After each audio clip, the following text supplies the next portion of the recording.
এবারে নির্বাচনী প্রচারণার খবর জানবো। প্রথমে চট্টগ্রাম থেকে যোগ দিচ্ছেন ইবেন মীর। ইবেন। এমি আমরা আজকে যেহেতু শবে বরাত সেজন্য প্রতিটি প্রার্থী বিকালবেলা যে প্রচারণা সেটি কিছুটা সংক্ষিপ্ত করে তারা বাসায় ফেরত গেছেন। সব প্রার্থী আজকে নেতাকর্মীদেরকে বিদায় দিয়েছেন। তারা যেহেতু শবে বরাতের কিছু আনুষ্ঠানিকতা ধর্মীয় আচার অনুষ্ঠান আছে সেজন্য। তবে সকালবেলায় আমরা দেখেছি বিভিন্ন প্রার্থী তাদের যে আসনের নিজ নিজ আসনের প্রচারণায় সেটি চালিয়েছেন। আমরা দেখেছি যে ১০ আসনের জামাতে দাঁড়িপাল্লার প্রার্থী শামসুজ্জামান হেলালি তিনি সকালবেলায় প্রচারণা চালিয়েছেন কুসুমবাগ গরিবুল্লাহ শাহ জিসি এলাকায়।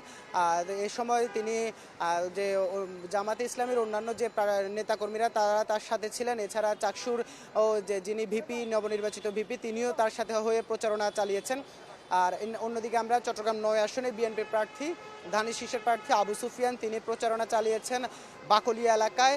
এছাড়া তিনি বিকেলেও প্রচারণা চালিয়েছেন কিছুটা, সেটি মাস্টারপুল এলাকায় এবং দক্ষিণ বাকলিয়া এলাকাতে।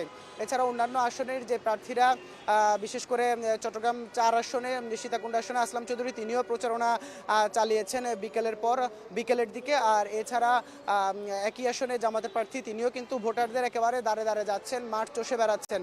অন্যান্য যেমন চট্টগ্রাম আপনার বলতে গেলে চট্টগ্রাম ১১ আসন যেটি সেখানেও আজকে প্রচারণা চালিয়েছেন। যেহেতু প্রার্থীরা যেসব প্রার্থী থাকছেন না তাদের হয়ে অন্যান্য তাদের হয়ে নেতাকর্মীরাও কিন্তু প্রচারণা চালাচ্ছেন। যেহেতু নির্বাচন একেবারেই সন্নিকটে প্রার্থীদেরকে নানান যে কাজ নির্বাচনের আরও আনুষঙ্গিক যে কাজ সেগুলোতে ব্যস্ত থাকতে হচ্ছে, সেজন্য নেতাকর্মীরাও কিন্তু বিভিন্ন জায়গায় প্রচারণায় অংশ নিচ্ছেন। সব কিছু মিলে ভোটাররাও মুখিয়ে আছেন। আর মাত্র কয়েকদিন পরই আসলে যেহেতু এক সপ্তাহ মাঝখানে আছে প্রচারণার, তারপরই আসলে কাঙ্ক্ষিত যে ভোট সে ভোট সেখানে আসলে তারা তাদের জনপ্রতিনিধি নির্বাচিত করবেন। এমি।